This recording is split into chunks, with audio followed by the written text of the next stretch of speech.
welcome to another episode of our live stream, My Journey to the Trinity. My name's Hussein. Happy to be with you. Happy you could be with me. Hope you're having a good night, day, morning, afternoon, defending K. Yep, it is absolutely that. Defending KFC. Yep, exactly. Kia ora. So, I just wanted to put together a couple of videos showing women who are defending Quran 434. Usually it's by twisting the Arabic and trying to manipulate it and trying to make it say something that it does not say, very clearly does not say. So, okay, without any further ado, there's several of these videos. So I'll go ahead and we'll just let's see which one we can start with here. Yeah, this might be a good one to start with. This one actually is in, you know what? I think I'd rather start with some of the English ones. So I'm going to go ahead and start from the top instead and start with some of the English ones, and then we'll go into the Arabic later. Okay, so yes, like walking in the rain.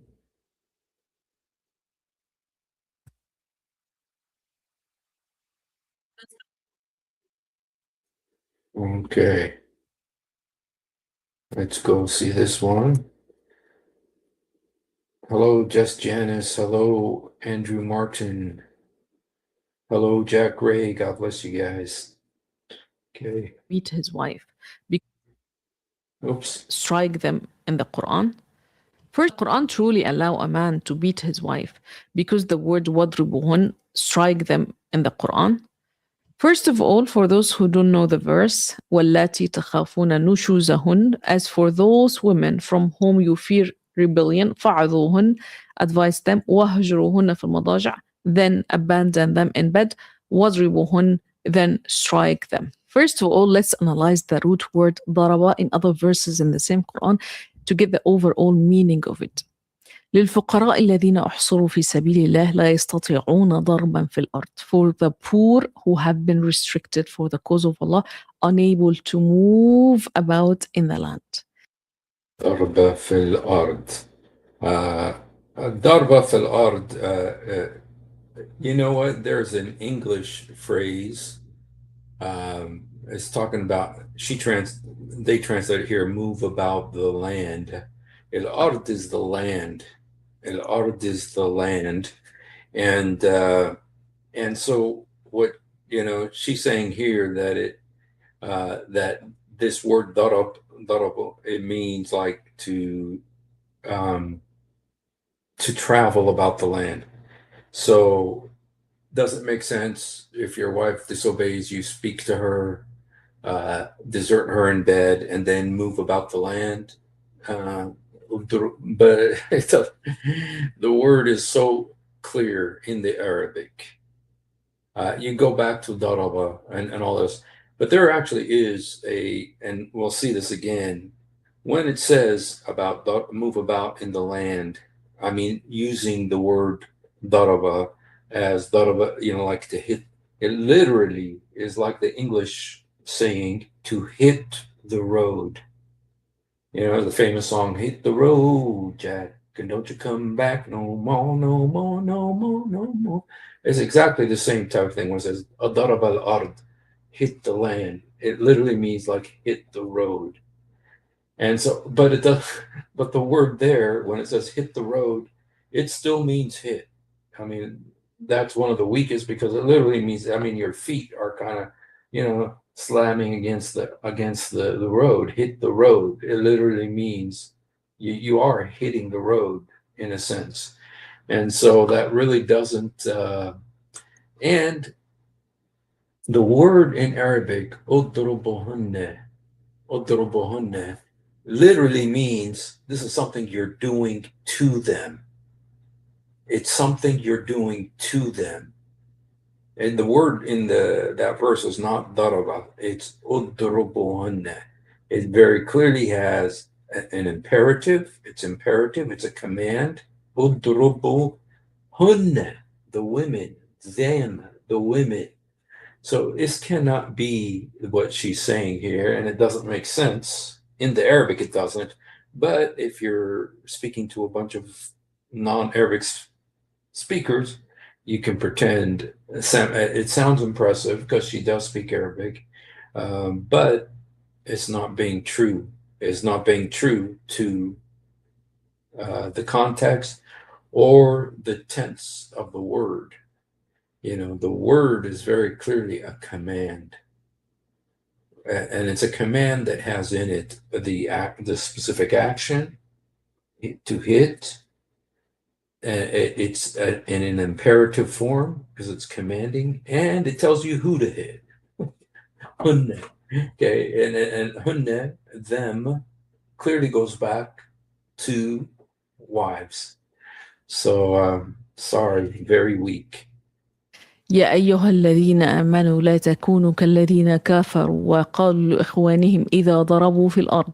Don't be like those who disbelieved and said about their brothers when they traveled through the land.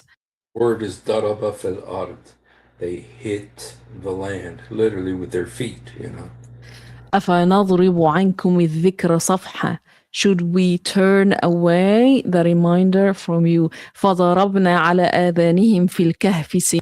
Okay, so we struck them, you know, on their ears, you know, with you know, and here it's used kind of like sealed, but it literally means fadarabna. We imposed on them, we applied to them. It still has a little bit of a hit meaning in it in the Arabic. عددا. So we sealed, we covered their ears in the cave for a number of years. So the word daraba can mean also to separate, to turn.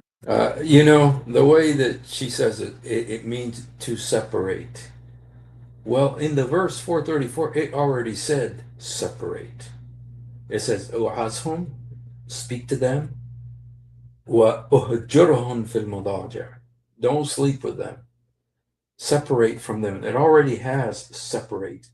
It already says separate there. So why is it going to mean separate again? The word udrubuhunna, you know, you guys, in the Arabic, you know, something like in the English, it's kind of a little bit difficult to find exactly. But in the Arabic, you bring the word daraba is the root word, but then you say فَأُضْرِبُهُنَّ.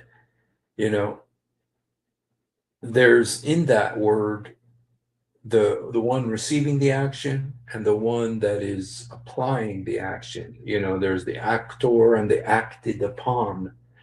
فَأُضْرِبُهُنَّ. And the actor is clearly the husband. The acted upon is clearly the wife. And so this explanation she's giving does not work here. You know, it just doesn't work. And it's such a common word that's used so it's one of the most famous words in the world in Arabic among Arabs, because every kid who hits his sibling hears his mother yelling at him, "Don't hit them, la tudrub." Okay, it's such, and all kids know, "Rah adrubak," I'm going to hit you. Everybody knows this word, and you can go into fancy linguistic gymnastics, but the reality is this means to hit, and it's a command, and it tells you exactly who you're supposed to hit. Away or move away, to seal or cover. All these meanings reflect the true sense of وَضْرِبُهُنَّ, No, it not doesn't. physical striking, but a final step of. She says it's not physical striking. Yes, it is. Yes, it is. And all the Quran translators say that. Emotional separation or It's not emotional separation. It's not emotional separation. It's physical violence. distancing after the feeling of. It's not distancing. Distancing is implied in the second command, "Uhjuruhum fil madaji'." forsake them in bed. of the advice and abandoning the bed. They already abandoned the bed. Yeah. And according to Imam Tabari, it means a gesture or departure, not a hit. And the evidence for this is that we don't have any record that the Prophet ﷺ hit any woman in his life. Yes, we do have a record. Yes, we do have a record. He hit Aisha in the chest and it hurt her. She says in Arabic, "Awja'tani." It hurt me. He hit her in the chest. And I bet you he did more than that. Poor Aisha, she was getting it from every direction. Her father, when he was unhappy, would come into Muhammad's house and slap her on the face. I mean, that's in the hadith. And Muhammad did hit her. So what this lady just said is not true. He did. Because what she's trying to get to is that, Muslims follow Muhammad's example. Well, his example is violent. Neither a wife nor a servant. Yes, he hit a wife, and I bet you he hit servants. Okay, I'm sure. I bet you anything he hit servants because there's actually a hadith where it says, do not beat your wives like you beat your slaves, meaning that he was also beating slaves in addition to beating wives. Let me see if I could find that verse.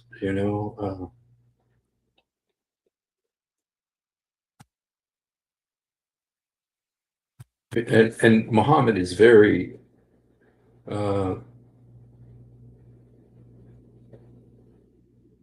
these are some verses here about some of Muhammad's closest followers. Um, it says, I visited Omar. He reached out and hit his wife. He said, "Oh, Ashaf, learn from me three things that I learned from Muhammad. Do not ask a man why he hit his wife. Do not sleep until you pay witr." And I forgot the third thing. Yeah, but yay. Thank goodness you forgot the third thing. Yeah, I need this is this is Omar. This is the third caliph. I mean second caliph, here it says the messenger never beat his servants' wives or his hand on hit never hit anything. And that's dude. Uh, he hit a lot. Okay. Um,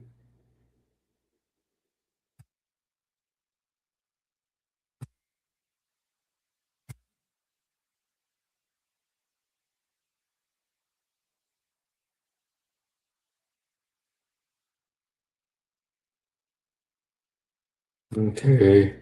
Okay. This is a very good hadith as well. Mishkat al-Masabih 3261. Um,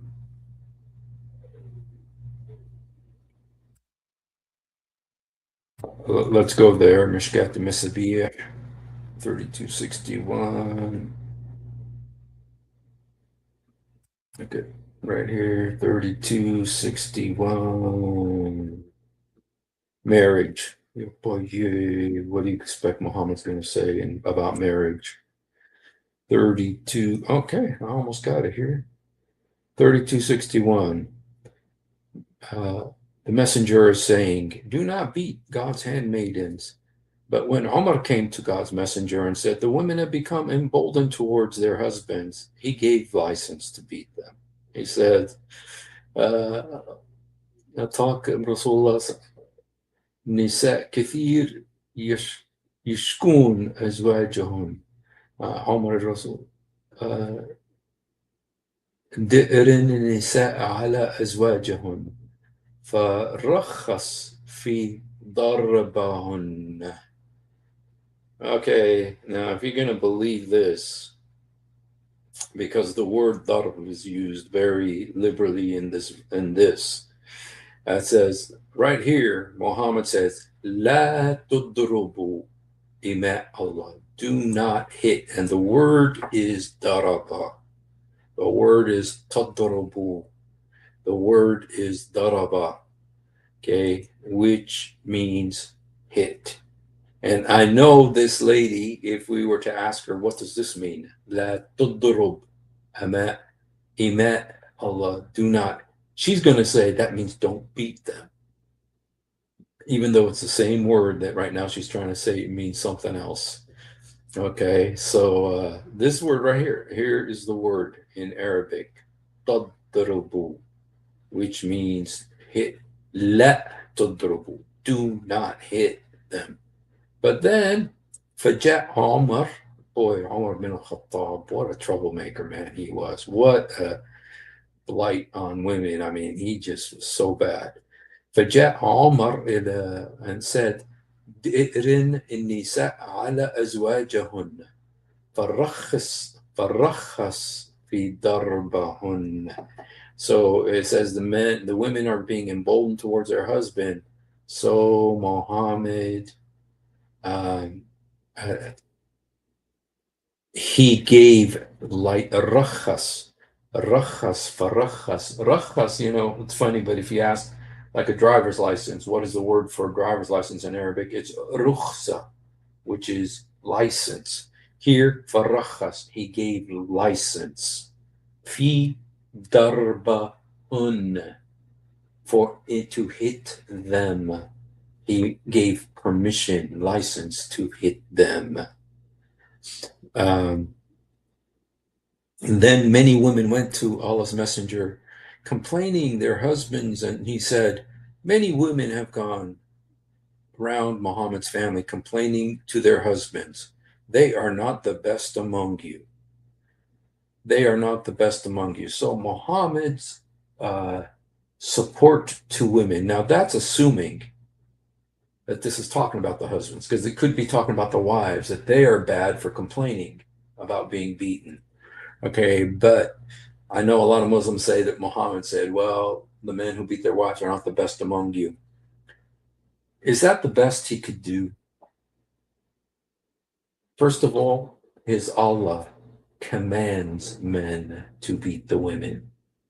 He commanded Job to beat his wife with some sticks. And then Muhammad decides, okay, I'm in a good mood today, so no more, do not hit your wives. But then the second caliph comes around and says, hey, the women are becoming emboldened because, you know, of this fatwa, this command you gave. And so Muhammad, rakhas fi darbahun, he permitted their beating. And the word two times is used here, darbahun, tadrubu. Both of them are from the same root word, daraba, which she's using. Okay, so sorry, you'd like to see that Muhammad helped Muslim women, but rather than helping Muslim women, he made it worse. He made it worse for women. And Aisha was, she's probably just 11 years old, but 12 years old by now. But Aisha said it most clearly when she said, I have not seen anyone suffer like a Muslim woman. And yes, Muhammad was vicious to the women. So, yeah, oh, thank you. Here, struck my chest. Yeah, Muhammad struck my chest and it hurt me. She says in the Arabic, فَأَوْجَعَتَنِي. So, and this right here is so men should not be asked why they beat their women. Okay, this is in the Quran, I mean, in the Hadith many times, so many times. And my question is, I wonder how Muslims feel about when the police in America, for instance, come and ask them what happened. Do they, you know, I wonder if there's any sheikhs who try to, anyway, it's easy to get off track. So anyway, let's just go back and, but that'd be an interesting question to see. I'd like to see how they feel about it when the police come and ask them why they hit their wives. They say, I'm sorry, according to my religion, I'm not allowed to answer that. And in England, of course, they'll buckle. But the English were so proud. They were so strong. What happened to them? Ya Rab rajah. And the Prophet is the one who embodied the understanding of the Quran. If Mhm. وَضْرِبُوهُنَّ meant hitting, we would see our Prophet model that, He did model that. He did model that. but he didn't. Yes, he did. Does the Quran truly allow a man to beat his wife? Okay, so anyway, lots of. I'm not saying she's not sincere. I'm not saying that she's doesn't believe what she's saying. She may believe what she's saying, or she may know it's not true, and she just she may know it's true, it's not true, and still be saying it just because she's so scared, or she's Not a single one of okay. So here we got three women who are alleged scholars uh, um, talking about 434, and very sad, very sad. And by the way, none of them are wearing the hijab. None of them are wearing the hijab. At least the last woman was wearing a hijab. So that kind of gives her some ground, legal ground, to talk about this. But these women, they're not even obeying the most basic command that Umar bin Khattab imputed on them. So why are they talking about it? And by the way, if we have any Muslims who would like to come on, especially my relatives, Yarit, but Tiju. Oh, I'd love to have one of my Muslim relatives come up and talk about this. Here's the link. Yeah, only for Muslims, you guys, please. So, okay, let me. All right, let's hear these guys. Uh, very sad, very sad. These educated women talking like this. Okay. Let me see. I don't want to. Okay, 103. Okay. I'm going to go ahead and fast forward this. Okay, 103. Oops. Okay, let's see if they talk about here. of us can claim to ever understand the Quran completely. That Okay, that's their first defense, or their first way to uh, try to whitewash what the Quran says. It says no, not one of us can fully understand the Quran. Thank goodness. But what a pathetic excuse for whitewashing this terrible teaching. would be blasphemous. Allah's word is It would be blasphemous. So you start your teaching by saying that you can't understand the Quran. Yeah, but yeah. infinite. Its meaning is infinite, and it is Its meaning is infinite. Yeah, but yeah. And that's the truth. And the word daraba, that is so clear, so clear. But you see, this is the way they're trying to whitewash. I mean, these look like very educated, westernized women, not even wearing the hijab, and they come up with something like this. But the Quran's meanings are infinite. So we don't know what it means when it says tells a man to beat his wife, commands a man to beat his wife. Okay? Because the meanings are infinite. Really? supposed to unfold and help us to engage with it and understand it in different ways. The progression of ideas I see is from the previous conversation in Surah An-Nisa about fahisha or indecency, which comes up again and again and again as a theme. And so, you know what? She's saying, well, because in other parts of this surah, and boy, this surah is I bet I know a lot of times Muslims say, hey, we honor women. We have a surah called Surah of the Women. But the stuff that's written in that surah, I bet a lot of women would prefer not to have a surah after them because of the stuff it says about women. Among the stuff it says, for instance, it commands men to beat their wives, commands men to marry 2 or 3 or 4, as many as their right hand possess.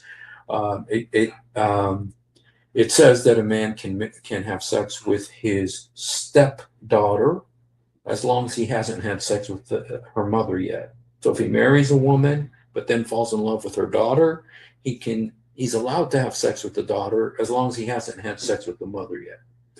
It's in the verse. I believe it's 4:16. It talks about inheritance, that the woman gets half of what a man gets. I mean, it's a terrible term. And then if a woman fears disloyalty from her husband, because if a man fears disloyalty, he can beat his wife.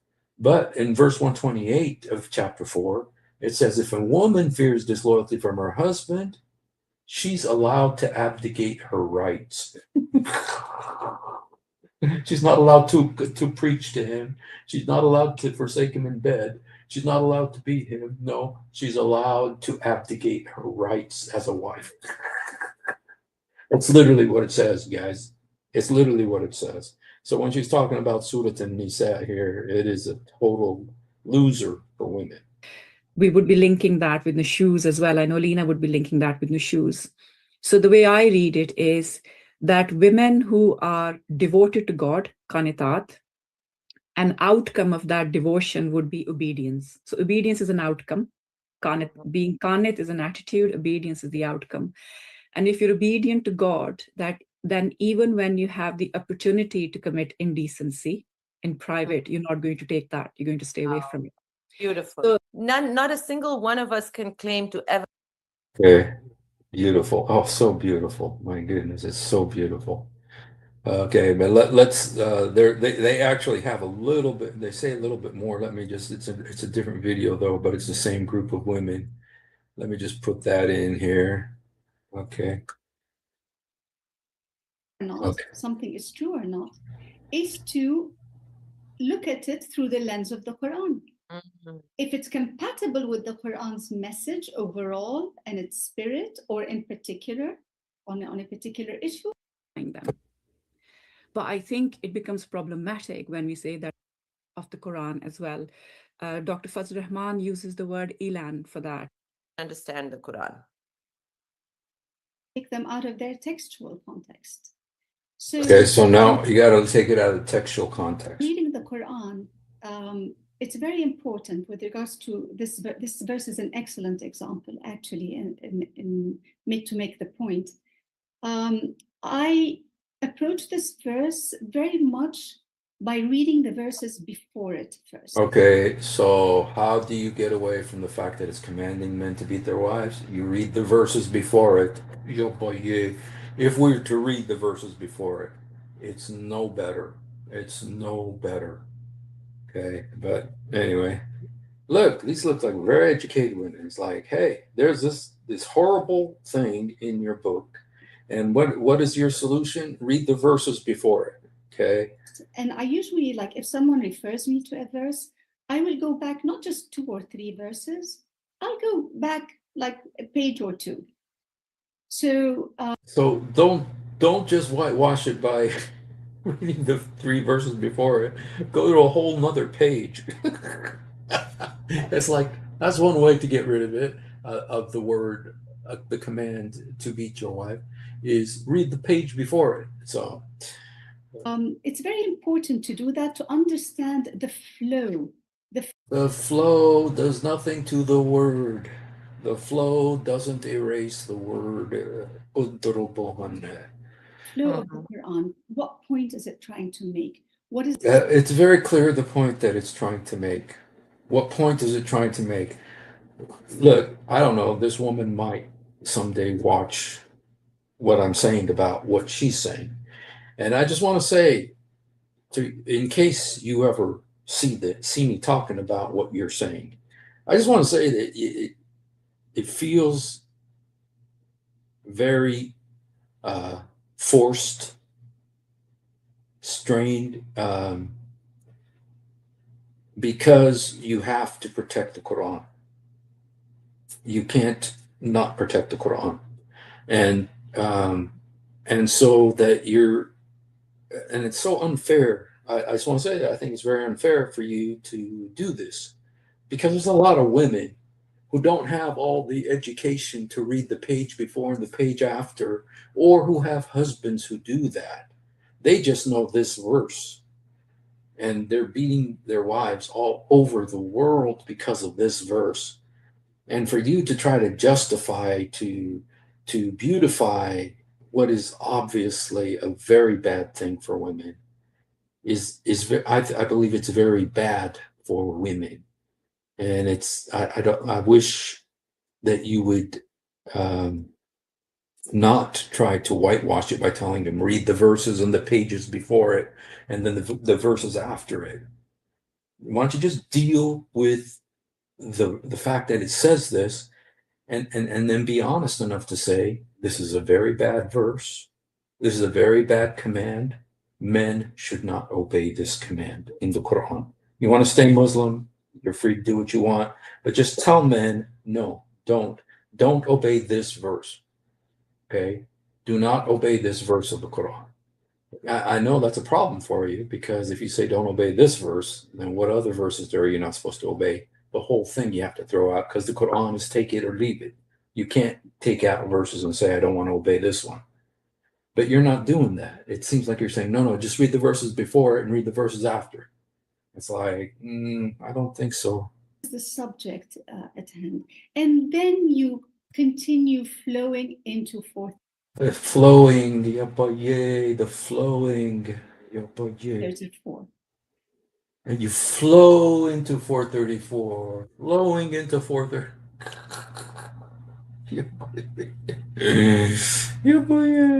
And when you do that, and I won't get too much into analyzing the verse just yet.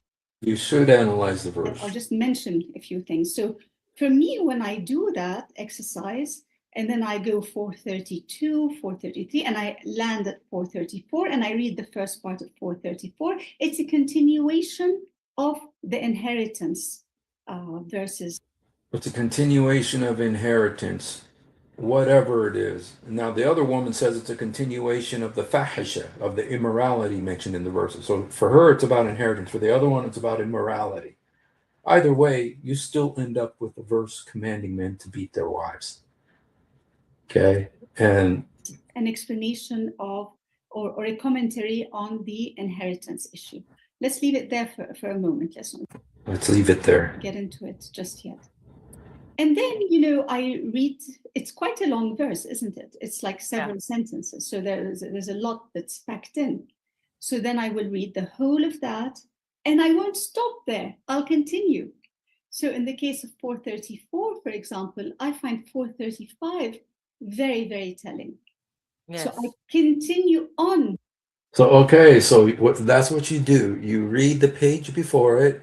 You read all of chapter 4, Surah 4, until you come to 434, and then you go to the verses after it.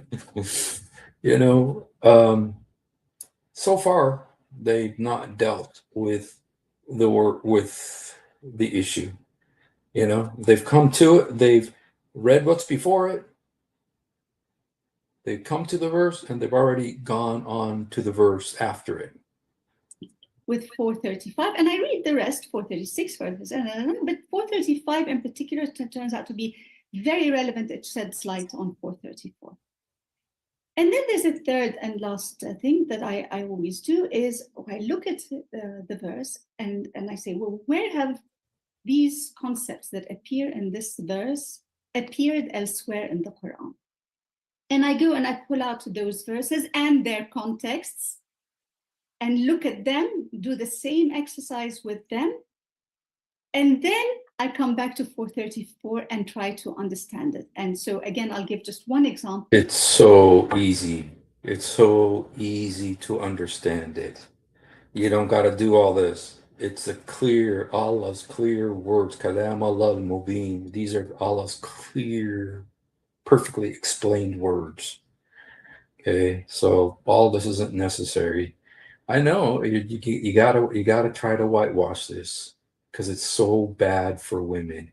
It's so bad for women. You gotta whitewash it, and all of these methodologies to try to lighten the very clear meaning of this very bad verse.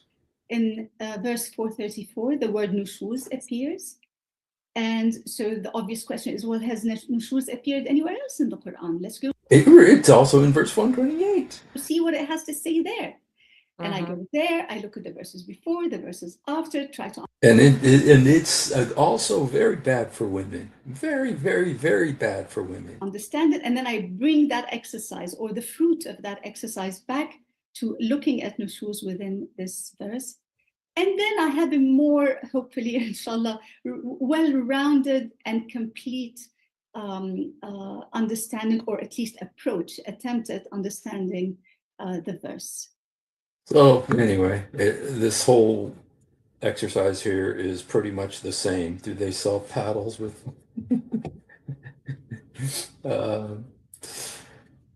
It's very sad, very pathetic, and I think these women obviously are not in the Middle East, very obviously, because you can tell they're not wearing hijab. It's like how can they say that they are Muslims and they're not wearing hijabs? Because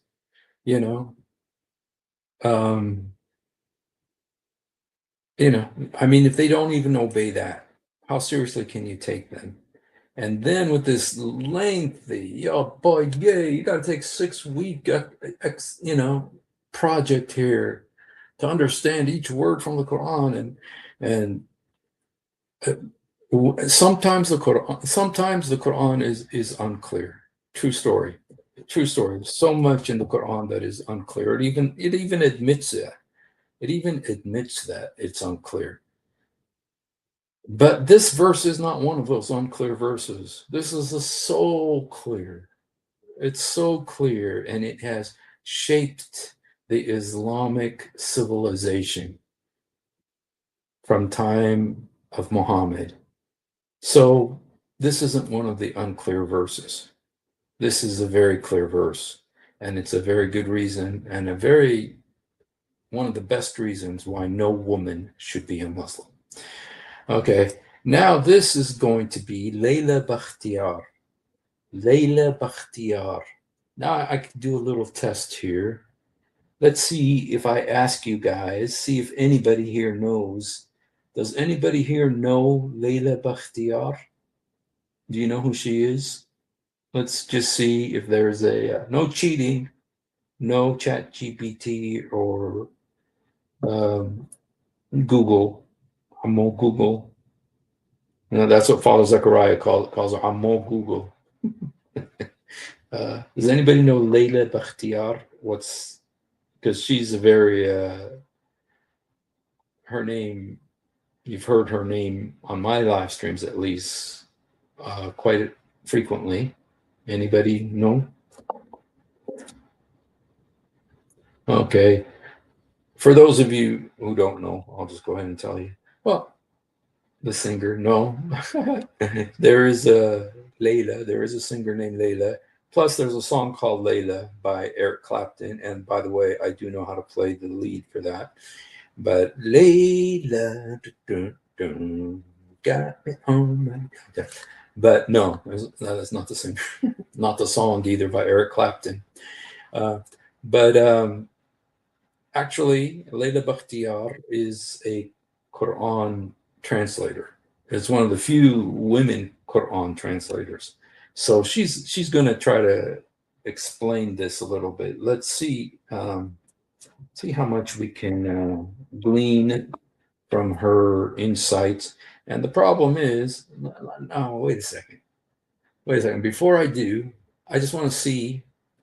I want to see how she translates 434 in her Quran.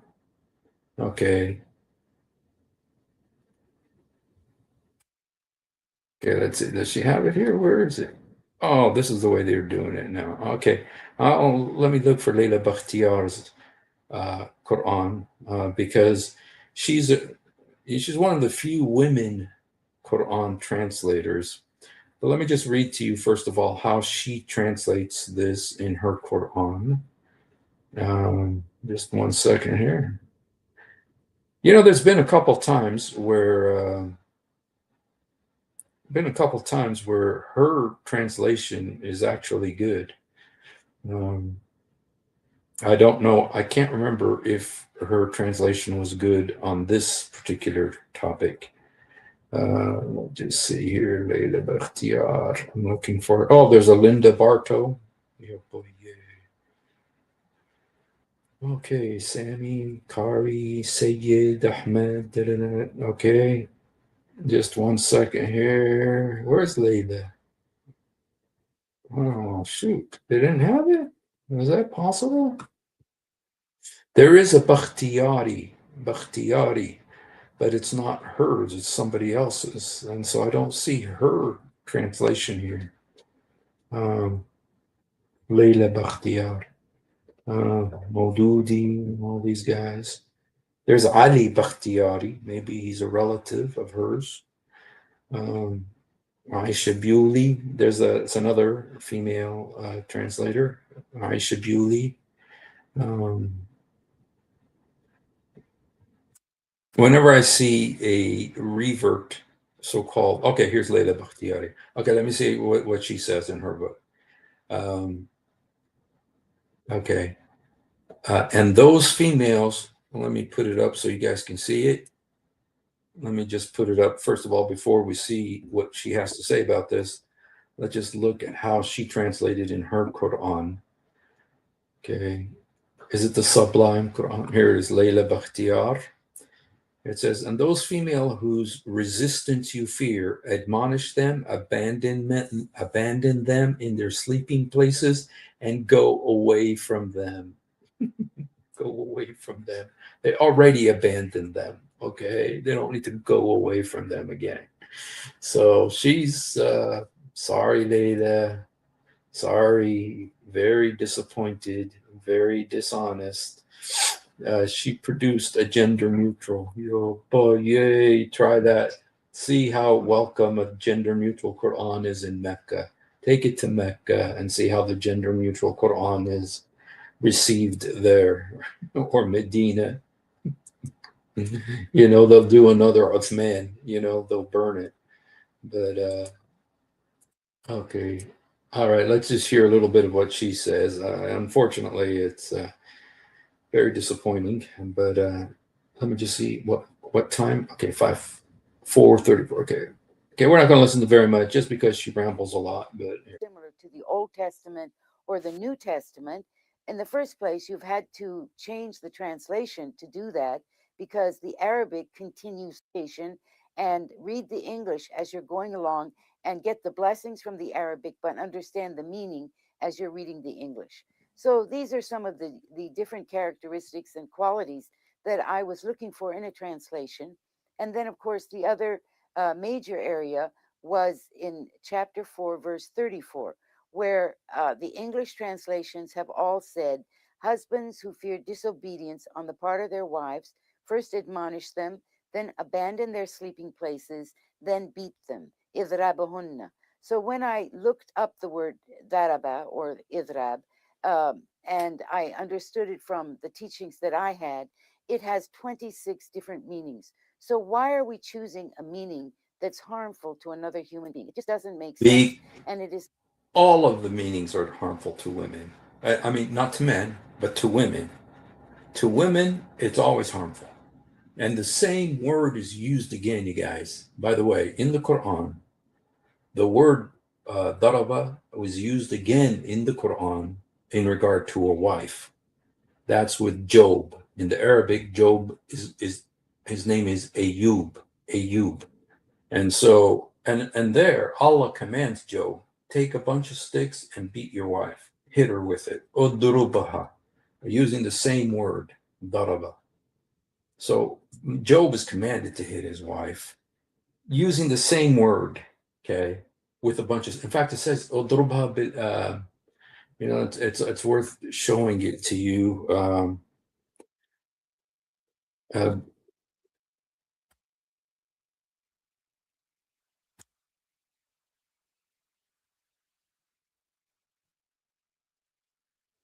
38:44. Okay.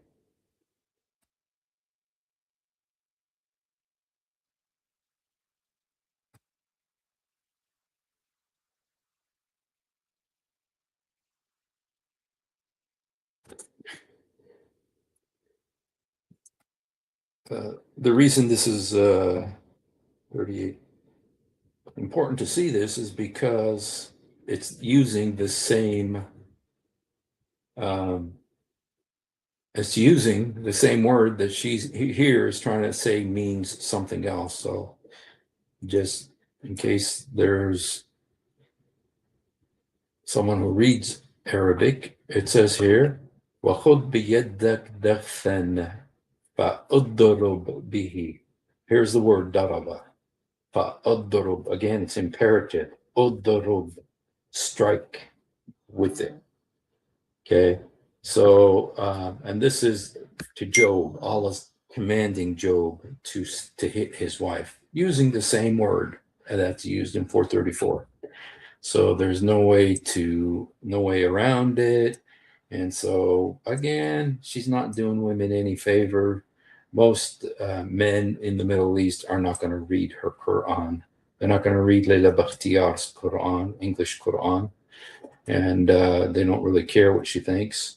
But she's doing a disservice to women by being a Muslim, by trying to justify and whitewash this word. And I know that she's trying to say it means go away, but I mean, her name is Arabic, so I don't know. I'm assuming she's Arab, so she should know that what this word means. But it's not part of the Quranic message, and it's not part of the Quranic message. Yes, it is. That's why it's in there twice. It's part. Allah commanded Job to beat his wife. The moral and legal principles of the Quran. Yes, it is part of the moral and legal principles of the Quran.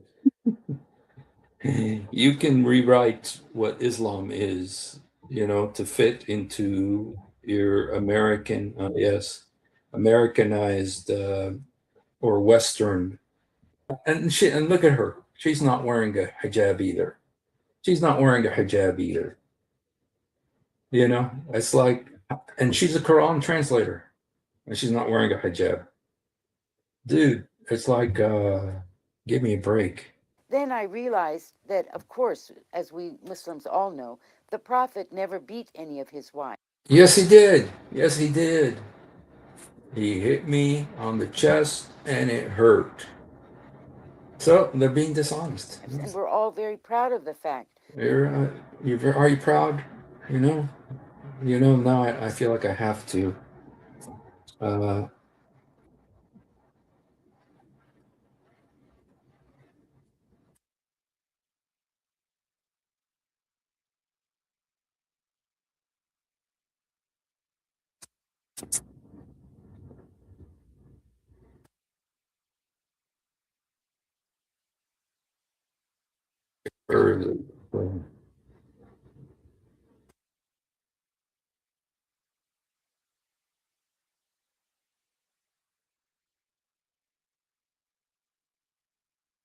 See, I feel like I need to show this.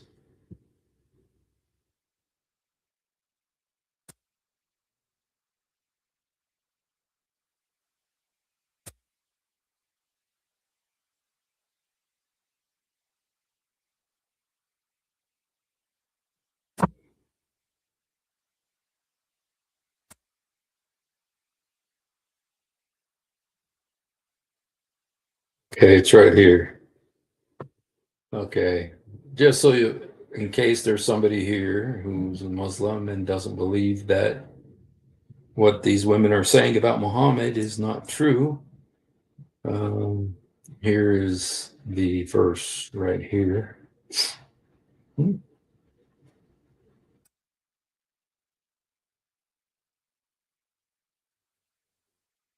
It says, he gave me a shove in the chest that hurt me. Okay. And in the Arabic, ojatani. The word is ojatani, which means it hurt me. Okay. And fasarat, faharul, faharawat. Okay. I'm trying to see what the Arabic وضع الرداء وبسط طرف الباب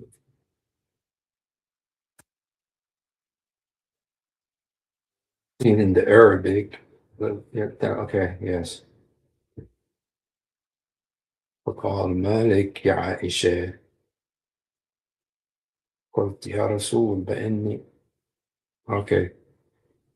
It doesn't have the whole hadith in the Arabic here. I think if I went to this, though, it will have the whole thing here. Yeah, it does here. ثم قال قلت إني قالت مهما يفتن الناس قد علم okay. من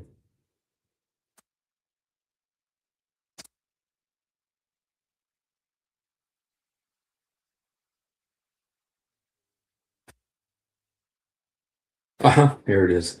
فلهدني في صدري لهذا أوجعتني. He pushed me in my chest, or he hit me in the chest, and it hurt me. Okay. Whatever you want to say about this word falhadani, they try to, soft pedal this. It's in the chest. Sidri means in the chest. Lihada awja'tani. It hurt me. So Muhammad clearly hit his wife. Okay. So, all right, let's go back to, you know what? The reason I'm showing this is because they're saying he didn't. Well, their books say he did. That the prophet never beat his wives. Yes, he did. But what we don't recognize is that this is a command in the Quran. It's a command of Durubuhunna. That's absolutely right.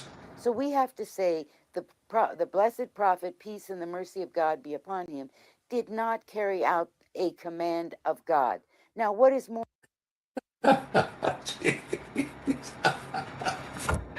Dude, talk about what a disaster. Yeah, but yeah. You know what? I used to do a golden pretzel show. Every year, and it would be whoever gets the biggest joke or comic interpretation or twisting of the Quran, pretzelizing, they get the golden pretzel. She would get the golden pretzel for this because what she just said is unbelievable. She says, that the Quran commands men to beat their wives. And so if Muhammad doesn't do it, then you say, well, he didn't obey a command of Allah. Yeah, but yeah. Yeah, but yeah. So she's saying, so are we saying that Muhammad didn't obey the command of Allah? That he should have been beating his wives in order to obey Allah? Is that what that's what she's saying, guys? Yeah, but yeah. And if she watches this, she wants to come on, she's more than welcome to come and explain herself. But that was pretty, yeah, but yeah. Oh my goodness. Let's hear her to say it again. Carry out a command of God. Now, what is more important? The blessed prophet, peace and the mercy of God be upon him, did not carry out a command of God. Because she's saying because he never beat his wife. He did beat his wife. He obeyed his God. Now, what is more important, that the prophet carry out a command of God or that he not beat women? Well, we've created a contradiction here. Yeah, but yeah. Yeah, but yeah. What's more important, that he not carry out a command of God or that he not beat women? There's a contradiction here. And we've diminished the prophet in the eyes of other people. Diminish the prophet because he didn't beat his wives and obey the Quran. Yeah, but yeah, Razi. Oh my goodness. Yeah, boy, yeah. This thing is a loop-de-loop. Yeah, boy, yeah. Whereas, what did the prophet do when he had domestic unrest? He went away. And that's another. He went away. No, he didn't. He went away and came back and hit her. Word, that's another meaning of idrab, in the first form of the verb, which it appears that in this verse. So why can't we follow the sunnah of the prophet? If you follow the sunnah of the prophet, you end up beating your wife because he did. and do as he did and That's what he did. He did it. Yo, boy, yay. He commanded men to do it. understand it to mean to go away. And No, that's not what he did. And when a woman came to him who had been severely beaten by her husband, he did not tell her to go away. He sent her back to her husband. Yeah, but yay, this thing is worse than I thought, man. So anyway, that's enough from Layla Bakhtiari. She's giving me a headache, man. Unbelievable. Dang. Yeah, but yeah. Okay, let's look at this. Here's another one.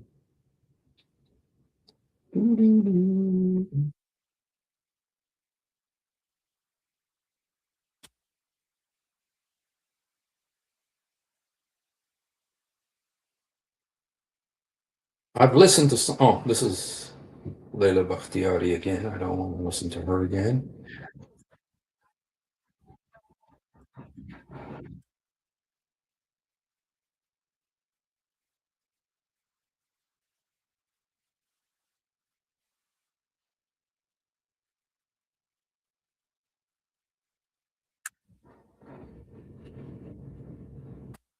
Yeah, but yeah, again, I don't want to keep sitting. I got her here 3 times. Yep. Yeah.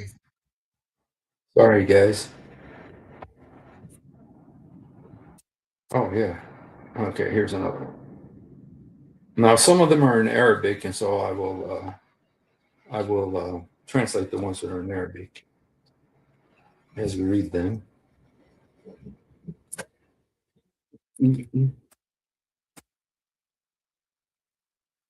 Yeah, boy, yeah. Unbelievable. I keep getting the same one. No.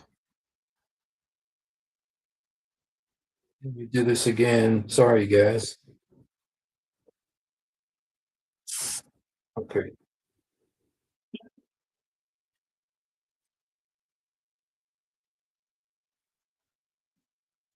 Misogynistic scholars of the past. But yes, too loud? Okay, sorry. Okay.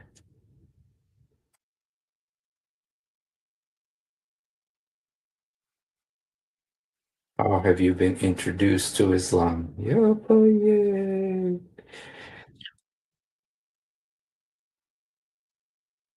None of the other women realize it's an obligation.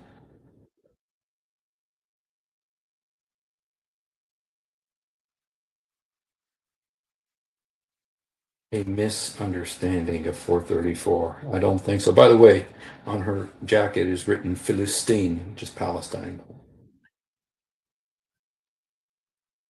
She's saying Darb is not domestic violence. Okay, now here's a little game, linguistic game she's doing. Jirah. Jirah means wound. Jirah means wound. But darab means hit. So when you تضرب حدا, you get a jirah, a jarha. Jirah means to wound. Darb means to hit. So even in the English, there's a difference between hit and wound. There's two different words. They're similar. They accomplish the same thing. But she's saying that jirah means domestic violence, and it doesn't mean domestic violence. It just means to wound. Okay, and we don't say that darb means domestic violence. It just means to hit. So yeah, no, what you're saying is not right. You can't affirm. And many scholars have even more detailed, saying exactly that darb means to hit.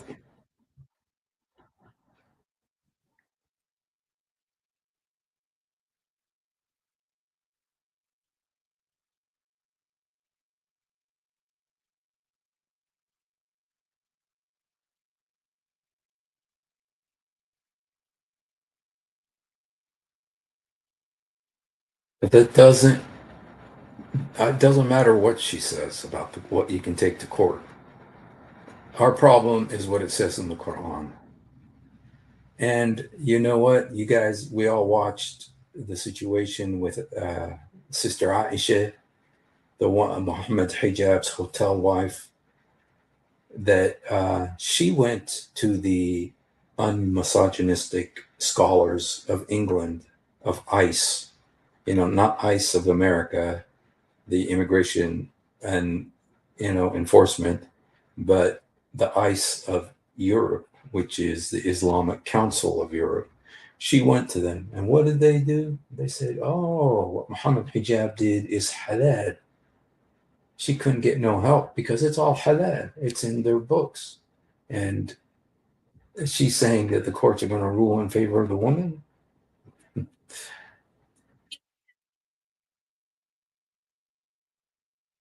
Okay, now she's going into murder. Okay, so she's totally leapfrogging the darb, udrubuhunna, going into murder. Okay, which we're not talking about that. That verse is not about that.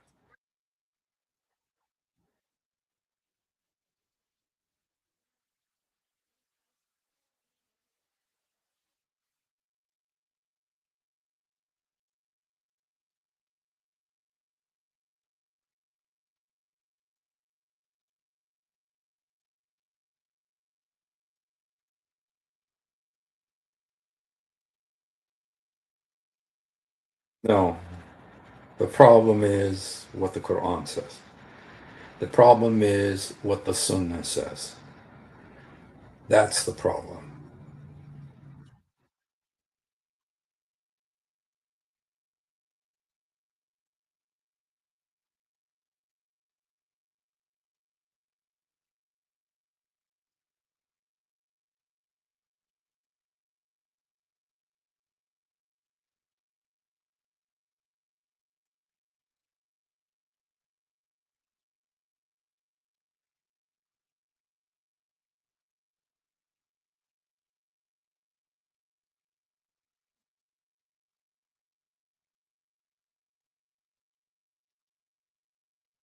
Yeah, but yeah, getting all of the syllables in there, but saying absolutely nothing. Well, it's only short, so we can listen to them.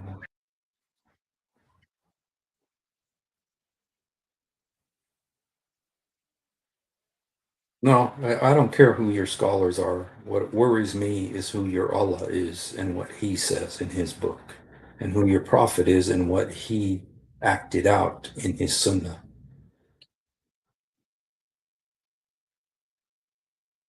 And Omar hit his wife in front of Muhammad. He hit her.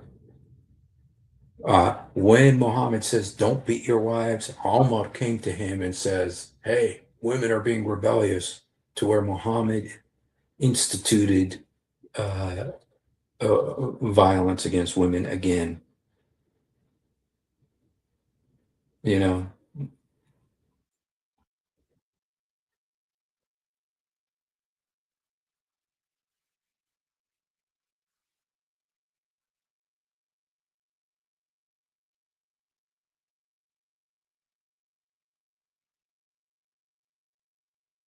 yeah. Why don't you look at what he did to Asma bint Marwan?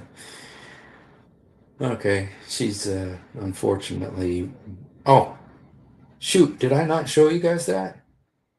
Did I not show you? Did you guys see that video I just played? I don't know if you saw it. Shoot, I'm not sure if I showed it.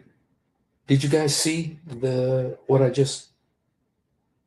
I don't know if you guys saw it. Oh, you didn't. Okay. Well, I think it's worth seeing, you guys. So let me go ahead and put it on again. Sorry about that. Getting old. Getting old. About misogynistic scholars. Okay. Now she is wearing a hijab, so. Misogynistic scholars of the past. And there's 2 points I want to invite you to consider if this is your question. First is, how have you been introduced to Islam? Because most women are aware that hijab is an obligation. And that's probably because you've heard it in your masjid, Islamic school, everywhere. Yeah, but the women, all of the women, almost all the Muslim women we've seen, including Lily Bakhtiyari, were not wearing the hijab. And but even though she says it's obligation. Why why am I asked whether or not Islam allows domestic violence because of a misunderstanding of verse 434, the ayah on darb. But darb is not domestic violence. Domestic violence is jirah. See, that's a really nice little trick right there. Darb is jirah. Darb means hitting or striking. Jirah means to wound. Jarah, tujrah, means to wound. Okay, but in English you got two words. You got one called hit, another says wound. Okay, that's in the Arabic is the same thing. Darb means hit, jarh means wound. So this is very pathetic what she's saying there. Darb needs its own video, but what I want to Yeah, well, when you use Arabic like that, it's kind of like Uthman bin Ketchup. Whenever he wants to impress, he starts throwing out Arabic words. And so, what's his face too, Zakir Naik. Okay, and that's kind of what she's doing right here because it's really what she's saying is not right. Darb does mean to hit, and jarh means to wound. Okay, neither of them mean domestic violence per se. to affirm to you is that scholars have detailed explanations of what a woman can take to the court. These include all forms of abuse, including emotional, neglect, financial, physical, sexual. An example of emotional harm that's mentioned by a Maliki scholar is insulting her and insulting her parents. And any form of physical violence can be taken to the court for retribution and potentially reparation. Painful example is if a husband murders his wife through strangling, the court can order that he be strangled. Of course, the court can also judicially implement divorce, provide a safe house for the wife. Very difficult for the average person standing. Ibn Abbas and Okay, so anyway, we watched it already, and it was just another. Yeah, well, she has a very hard job, which is to try to make this verse look like something it isn't. She took it on. She wanted to take it on, and she did, and she's not doing a very good job of disproving anything. And it's because it can't be. The only logical response to Quran 434 for women is to leave Islam. That's the only logical way to deal with it. You're not going to be able to take it out of the Quran. You're not going to be able to change it. You're not going to get men to agree with you what it means. The only thing you can do is leave Islam, which you should, because no woman should be a Muslim. ضرب نوعين إما She's saying there's two kinds of hitting. ضرب أنت وصلتي يضربك One kind is that you reach this point that you made him hit you. ضرب معتاد على الضرب هنا لك الحق إما بتستمري في بيتك وبنرجع نوازن 70% كويس 30% The other is that you stay in your house. Things are 70% good, 30% bad. سيء بدي أحاول أبعده من استفزاز I want to stay away from inciting him or just agitating him. الأشياء اللي ممكن توصله للضرب جوزي صرت And to avoid things that make him want to hit me.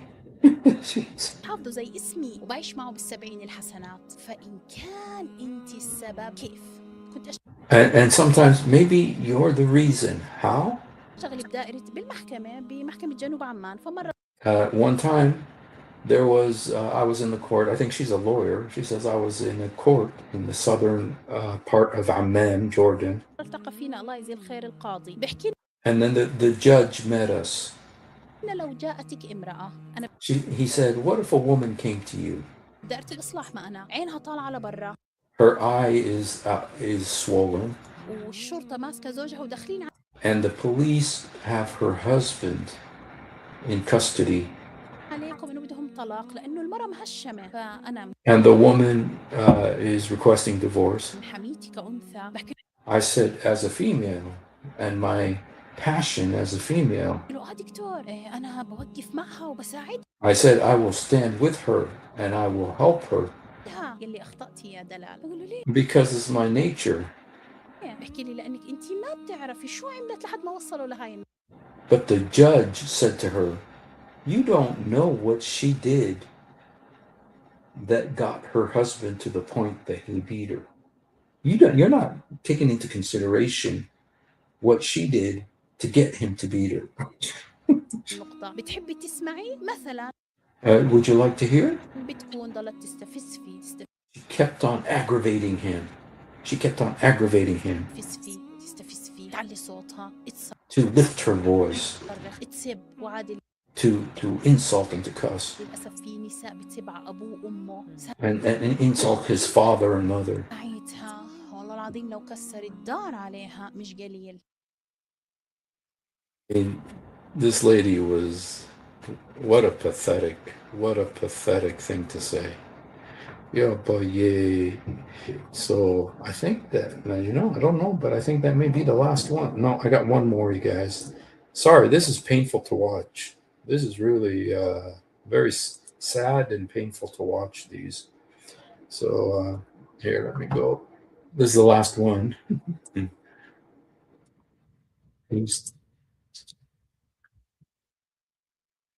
يا ابو حمزه يعني ضرب الزوجه النبي صلى الله عليه وسلم اللي هو القدوه.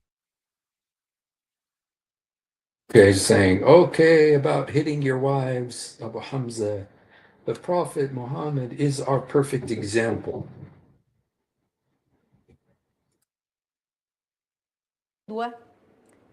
ما ضرب قط. He didn't hit at all. دي لا من قريب ولا من بعيد لا خالص. Not nearby or far away. Not near or far away. He never hit. قادم ولا امرأة ولا Never hit a woman except Aisha. بشرية قط. النبي عليه الصلاة والسلام ما ضربش. طيب أعمل إيه لو هي نشزت؟ فهي نشزت. And then she's asking, well, what should I do if she is disloyal? نشزت بقى. الأول هنعرف. First of all, وبعدين talk to her. Then هجر. Separate from her in bed. وفي الآخر خالص ضرب غير مبرر. أنت لو ضربتها وعلمت أنا عايزة أقول لكم. Then hit her, but very, very lightly. Let me just tell you something. If you make any mark on her, معلومة جميلة جدا جدا إن جسم النساء لو عملت لها كده تحمر بس تروح. if you hit her just like that, it's like she's going to turn red. القاضي الشرعي في البلاد يقوم Take her to the law. Take her to the court, the legal courts of the land. جاي حبسك أو مغرمك غرامة شرعية لو أنت تعديت عليها بأكتر من كده. And he will apply the law of Sharia if you did more than that to her. يعني كارثة. وغير It's a catastrophe. كده كمان ده الناشز اللي ما بتسمعش اللي خدنا فترة في الوعظ عايزهن لازم. Okay, and think about it. You took time to talk to her. You did the preaching. You preached at her, and you know how much women love to hear men preach at them. لازم أقول لها وانصحها مرة واثنين وثلاثة والعظة. And he spoke to her once, twice, 3 times. والتغيير السلوك بيبقى من 3 شهور ل6 شهور يا Maybe 3 months or 4 months, and he's trying to talk to her. بشر. طيب رقم 2 هجر. أنا عايزة أقول لكم إن الهجر أعظم سواه. And then the second phase is that he leave her alone in bed. I want to tell you that this thing of leaving her alone in bed is worse than hitting. This is the worst thing you could do to a woman, is to leave her alone.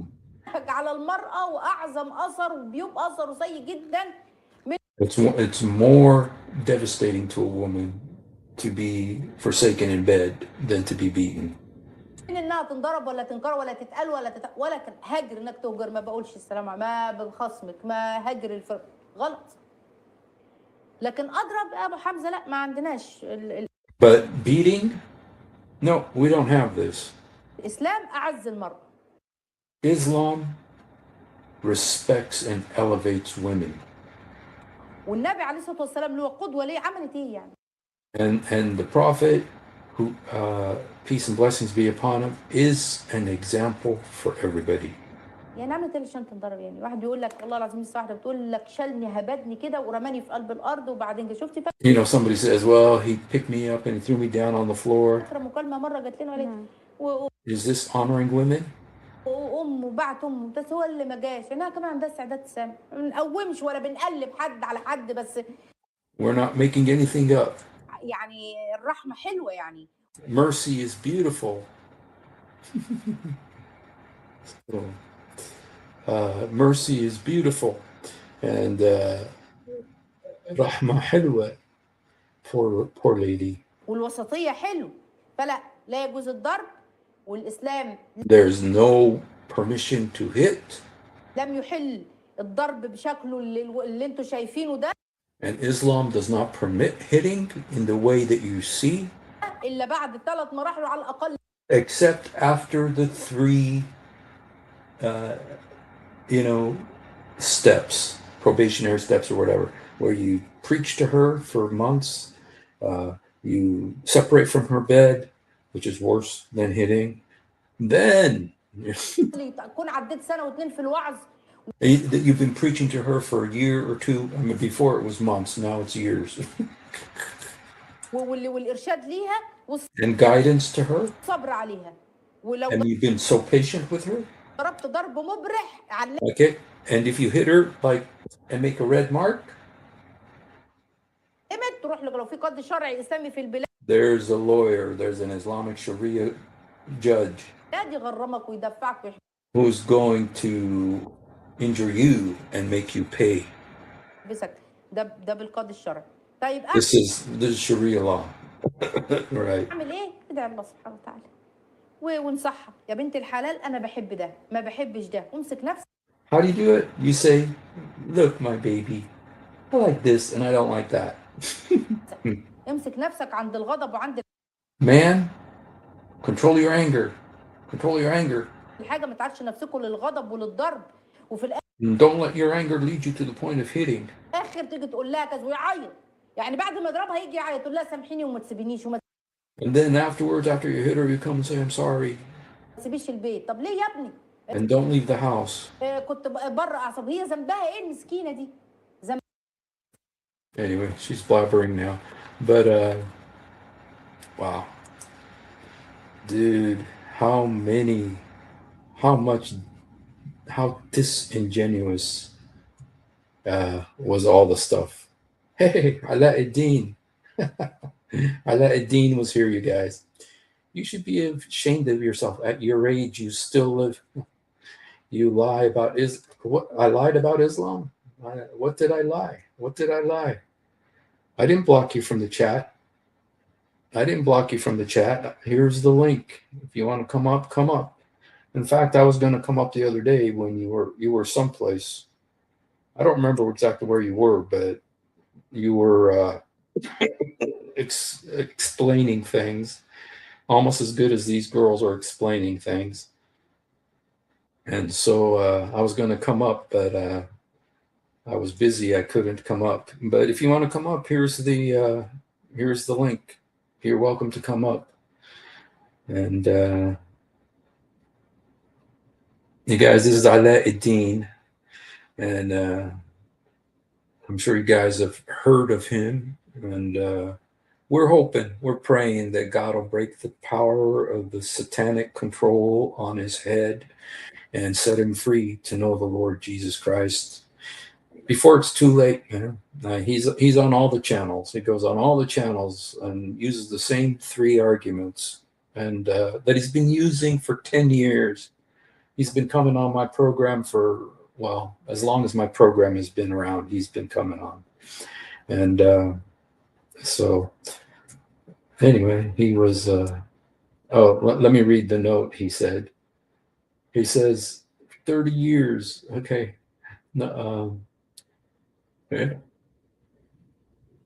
He says, you lie about Islam. Even all your sponsor and relatives left you all alone because of your manners. You made the joke of yourself. No wonder after 30 years your channel never grow up. I'm not interested to join your stream. I post here because you block me from the live chat box. Well, that was Alauddin, you guys. So poor Alauddin, he tried to deceive a young Christian on the Arabic. Dude, whenever they get into the Arabic, dude, you know what? There's a guy named Walter Martin, and he wrote a big book. He died like in the 80s or something. But he wrote a book called The Kingdom of the Cults. And he talked about Jehovah's Witnesses, about Mormons, about Islam, about the Buddhists, the Hindus, and Christian Science, Seventh-day Adventists, all the different cults. And he wrote the book on it. He's the best. And he said one thing that the Jehovah's Witnesses like to do is when they're talking to you, they like to get into the Greek and say, but in the Greek. And then what Walter Martin would say is, oh, are you a Greek scholar? And they'll say, no. And I said, well, neither am I. So let's forget the Greek, okay? Just forget the Greek, okay? Because you're not a Greek scholar and I'm not a Greek scholar. And so when they start talking Arabic, you guys just tell them, I don't speak Arabic. I don't want to talk about the Arabic. Let's just talk about the English, what we know. And but like this girl who came on and says there's a difference between darab and jirah. You know, one means domestic violence, one, it is true that jirah means to wound, jarah, but darab does mean to hit. And so, but it was kind of like a little game that they can do, that smoke screen they could put over your eyes when they start talking about Arabic. And so, so that was kind of a joke, what she said. So, do we have any other Muslims who would like to come up and explain, to enlighten us about Muhammad's terrible treatment of women, Islam's terrible treatment of women? And here's the link if you want. And haven't seen Alauddin here for a while. He, but there's the link if you'd like to come up. And in the meantime, I'll just show you a couple of other things. And you guys, I'm so sorry, but I think you're all grown up, so I could show this. This is very bad, but we're talking about Islam. And there's a couple of things I could show you that are funny. They're funny, if nothing else. Okay. Okay. Let me see.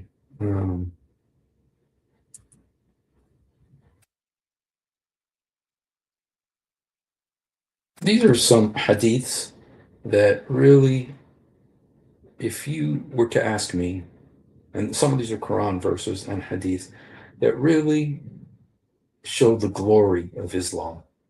I think these really show the glory of Islam. And you guys, forgive me. Please, in advance, forgive me. I'm not going to say all the words in this hadith, but it's in the book. Alauddin, this is in your book, my friend. This is in your book. If you want to come up and explain it, please do. Okay, but here it is. The Jews would say, whoever goes in to his wife, okay, his children will be cross-eyed.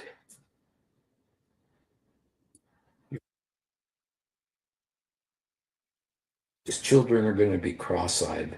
He said the Jews said this.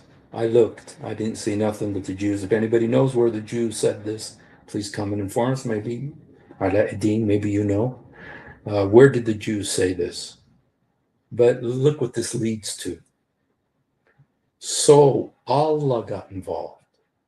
With a topic like this, of course Allah's going to get involved. So Allah revealed, your wives are a tilth. Another way of saying that, your wives are dirt for you. So go to your tilth when and how you will. In Arabic, this is a verse of Quran, by the way. It's Quran, chapter 2, verse 223. Nisa'akum harath lakum. Fa'utuhum harathkum in shi'tum. So come to your wives however you want. I mean, like, because the Jews said, you did this one way, the kids will be cross-eyed. So Allah got involved. Allah got involved. This isn't Muhammad's words, you guys. Allah got involved. Ala-ad-Din, your God got involved. Look, and he says, so your wives are dirt. Go plant your seed whenever you want, however you want. This is what Allah says, Ala-ad-Din. Do you want to enlighten us on this? Because this is in your book. It's Sahih. It's in Jami' al-Tirmidhi, Ala-ad-Din. Want to help us, Ala-ad-Din? We're all ears. Here, okay. You know what? I'm not going to read. That's a little bit long, so we'll just. This is another one of Muhammad's beautiful revelations. It says, reported Muhammad saying, God has sent me as a mercy, mashallah, to the universe, to the whole universe, you guys, not just to the planet, and as a guidance to the the whole universe, mashallah. And my Lord, who is great and glorious, has commanded me to annihilate stringed instruments, wind instruments, idols, crosses, and pre-Islamic customs. Okay, guys, when I read this, Allah commanded him to eliminate pre-Islamic customs. One of the biggest pre-Islamic customs, pagan pre-Islamic customs, became his main financial source of income, which is the Hajj. The Hajj was a pagan pre-Islamic custom. He not only did he not get rid of it, he made it obligatory. Okay, so he did not do that. He did not eliminate it. He made it required because there's a lot of money coming in from it. And to this day, Saudi Arabia makes gazillions of dollars from it. So they're not going to be getting rid of it anytime soon. But, Muhammad says that he came to eliminate this. Good luck. And he didn't get rid of stringed instruments either. I don't have my guitar here because it's too late. But I guarantee you, he did not get rid of it. Okay, let me see if I have. Okay, I do have this picture here of my guitar just to show you. Okay. It has 4 bullet holes in it because the Israelis thought I was a terrorist and they shot it. Okay. But there's more. There's more. Okay. So the pre-Islamic customs, my Lord, who is great and glorious, has sworn, by my might, none of my servants will drink a mouthful of wine without my giving him a similar amount of pus to drink. But he will not abandon it through fear of me without my giving him drink from the holy tanks. So if you drink a cup of wine, you're also a mouthful of wine, you're also going to get a mouthful of pus. Ya Ala-ad-Din, we need you. We need your wisdom, Ala-ad-Din. What are we supposed to think about this? This is a Mishkat al-Masabih. Okay, it's Albani approved. What do you think, Ala-ad-Din? This is what your prophet said? جرعة خمر إذا سقيت من الصديد مثلها يتركها. So, Allah's going to give him a mouthful of pus to drink with the wine. Ala-ad-Din, we need your wisdom, my friend. You are needed. Okay, here, Arabs are superior, of course. We know that. Being an Arab, I can,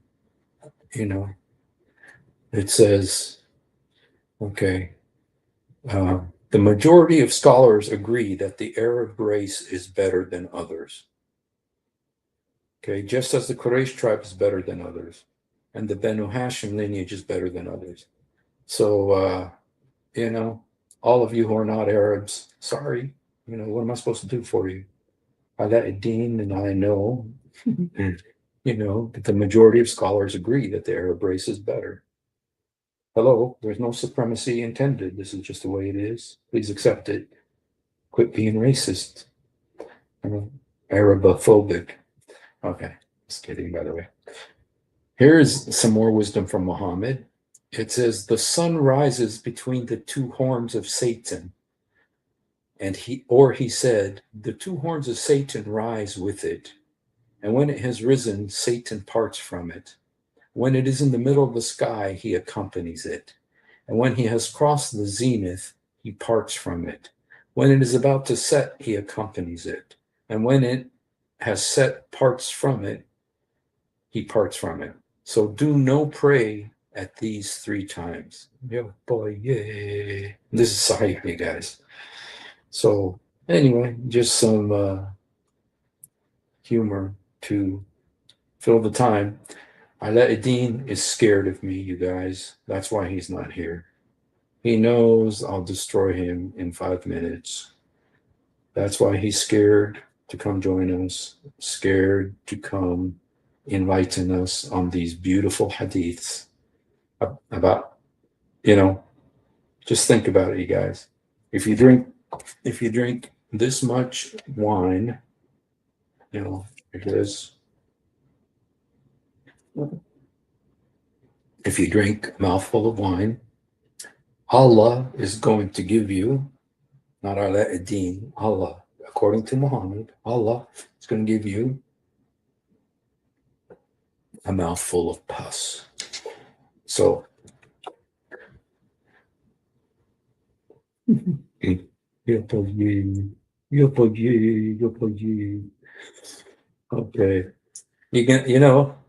All we do is read. We don't, I don't even need to, who needs to comment on this?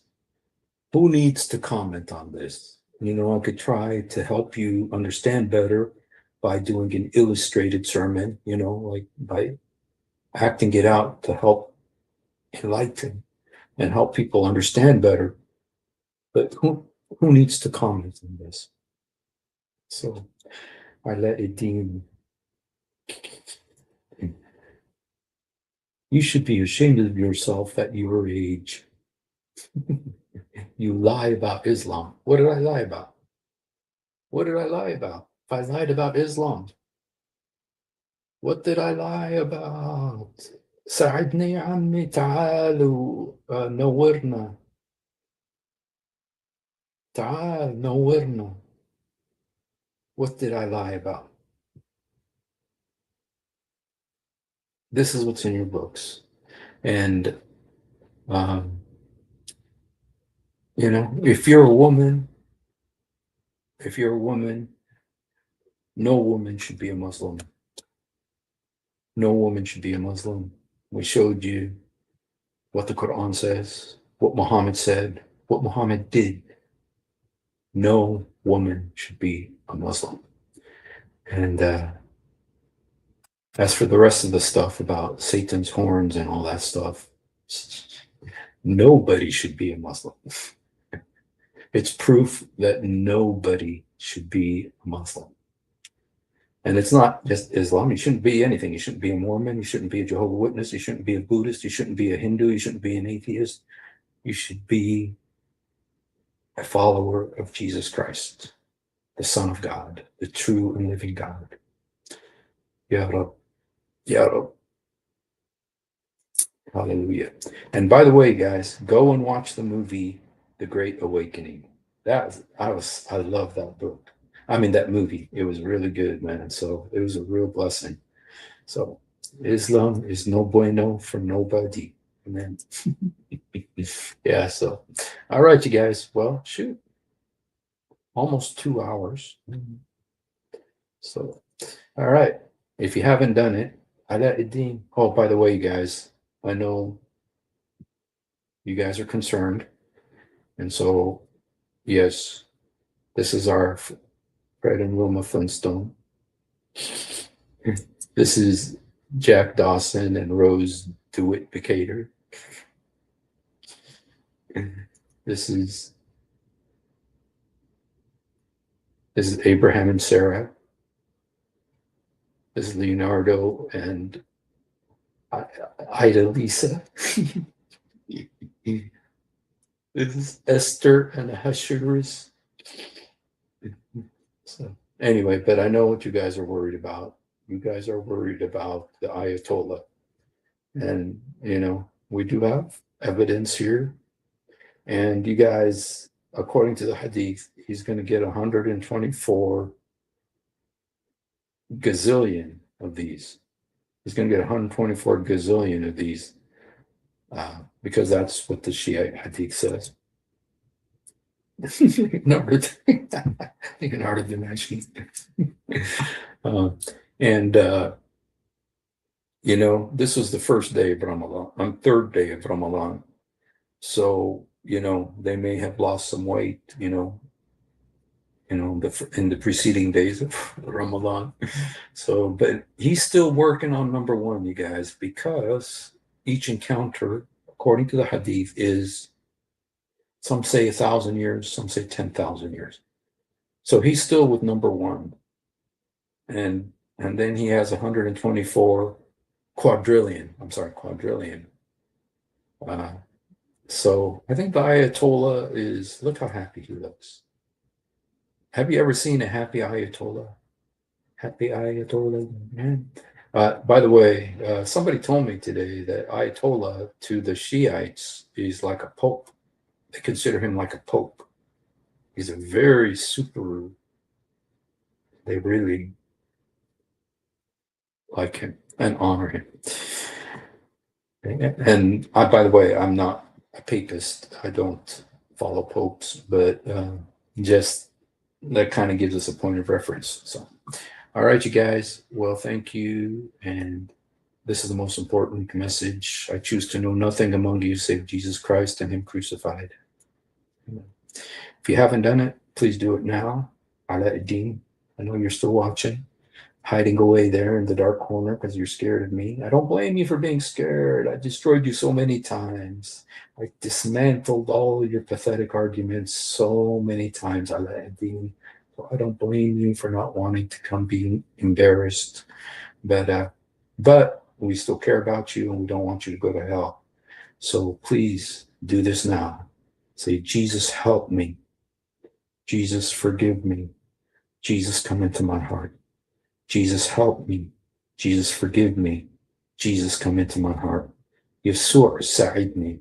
يسوع سامحني. يسوع ادخل قلبي.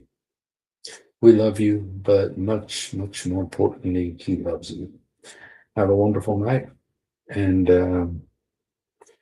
because of it's so late, I don't want to, but I'll play it for you, even though I won't play the music. So.